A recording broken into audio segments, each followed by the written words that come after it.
Hello guys, welcome to Gunnervlog. Thanks for tuning in as always. Today I want to talk to you about Santi Cazorla, the Santi Cazorla Conundrum.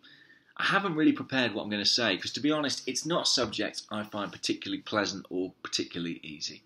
I love Santi Cazorla. I don't think there is another player in this Arsenal squad who's more fun to watch. It's sometimes said of midfielders that they are magicians, but I don't think there's anyone who epitomises that better than Cazorla. Genuinely, when the ball is at his feet, magic happens. Things that feel almost supernatural. The way in which the ball sticks to his boot, either boot, left or right, is genuinely extraordinary to watch.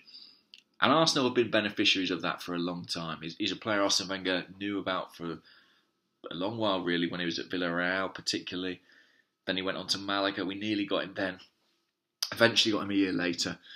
And he was brilliant as number 10. He was good on the left wing. But really, I think he came into his own in a deep-lying midfield role, where really he sort of single-handedly solved a midfield problem. We were really struggling to find a balanced central midfield ever since we lost Cesc Fabregas.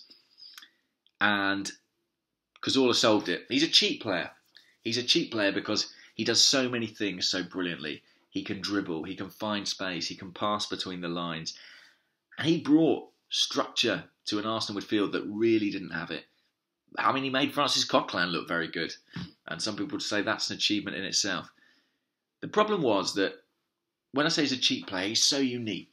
He wasn't really replaceable. There was nobody in the Arsenal squad who could do that extraordinary combination of things that he could do. And when he was absent, we paid the price. And in each of the last 2 seasons, there have been long, long absences for Cazorla. That troublesome Achilles has come to the fore over time.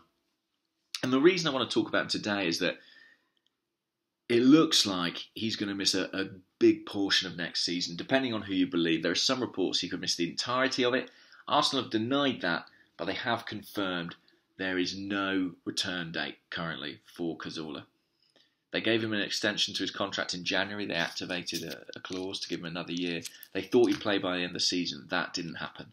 Then they thought he'd be back for next season. That didn't happen. It looked he was scheduled maybe for November. Now that is in doubt. And the truth is that with an Achilles, so much is about inflammation. You know, we saw that with Laurent Koscielny in the past. It's about if the swelling goes down and if he's pain-free. And it's very difficult to predict that. It sounds like he's also had to go through multiple surgeries. I don't think it's an exaggeration to say there is a real risk Santi Cazorla doesn't play for Arsenal again. And even saying that makes me feel upset because I love to watch him. And also, what a great guy, you know, seemingly a really friendly, lovely bloke who's never given Arsenal any trouble at all. Now, the problem is, for a long time, Arsenal's midfield was completely contingent on having Cazorla fit. Without him, we just didn't have a functional central midfield. That changed slightly when Arsenal switched to the back three, because that afforded Aaron Ramsey and Granit Xhaka the protection they need to flourish as a partnership. With that extra bit of security behind them, we saw them grow, and by the time the FA Cup final came around, they were functioning very well. Now, going forward, much depends on if Arsene Wenger sticks with the back three. I think his plan will be to do so. But it wouldn't surprise me if he wants to switch it up every now and again and go to a back four sometimes. Arsenal don't have a midfield that works with a back four without Cazorla.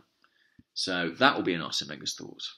Also in his thoughts will be the fact that arguably his third choice central midfield player is Alex Oxlade-Chamberlain, and he could lose him this summer. Also in his thoughts will be the many, many injury problems Aaron Ramsey has suffered over his time at Arsenal. You know, I think it's difficult to rely on him to be consistently fit. So the temptation is to continue to build around Cazorla and make him part of the first team squad. It saddens me to say it, but Arsenal cannot do that anymore. I'm afraid, like Abu Diaby, Jack Wilshere, Thomas Rosicky, Mikel Arteta before him, Santi Cazorla is now a player who if he's fit, we have to consider that a bonus. It has to be a bonus. It can't be something we're dependent on. I think we almost have to look at the squad and think, we've got to make it work without Cazorla. If he's there, fantastic. I'm not saying he doesn't have a contribution to make. Think of Rosicky. As he aged, he played less and less frequently, but played some really important games. Was described by Arsene Wenger as a technical leader, someone who was an example to others in training and could be deployed strategically in big games and make a big impact. When Arsene Wenger needed to win a game, often Thomas Rosicky was in there. And if Cazorla's fit, he'll be in there too. But week in, week out, Arsenal sometimes play 3 times a week. That's gone for Cazorla now. That is gone. So, for all the talk of attackers, we've seen more linked Lamar and Mbappe to join Lacazette.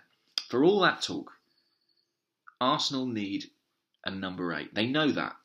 They've been looking for one. My information is they started that process in the spring. Whether that was to do with the uncertainty over Alex Oxlade-Chamberlain or not, I can't be sure. But I know that a central midfielder has been on their list. The names we've seen linked, you'll all know. Leon Goretzka of Schalke. Jean-Michel Seri of Nice. There are probably a couple of others. I know some Arsenal fans are really excited about the prospect of signing Naby Keita.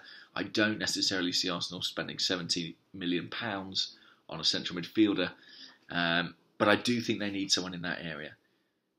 Not just to cover for Aaron Ramsey and rotate, but potentially to challenge him and Granit Xhaka.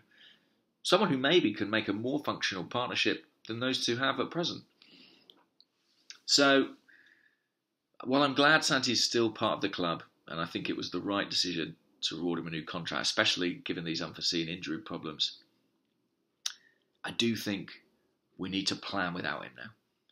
I hope I see him play 20 games for Arsenal next season, but that at this stage feels ambitious. And given his age, it's inevitable. We have to cross this bridge sooner or later, and if anything, we should have done it before, and these injuries force the issue. So hopefully Arsenal do the right thing this summer. They've made a fantastic start in the transfer market. The next stage is to add a central midfielder. Thanks for watching, guys. Pleasure as always. Do subscribe. Keep watching Gunnervlog. I know you want me to straighten the pictures behind me, but I'm not going to do it. I just like annoying you, I guess. All right, guys. Cheers. Have a good day. Bye-bye.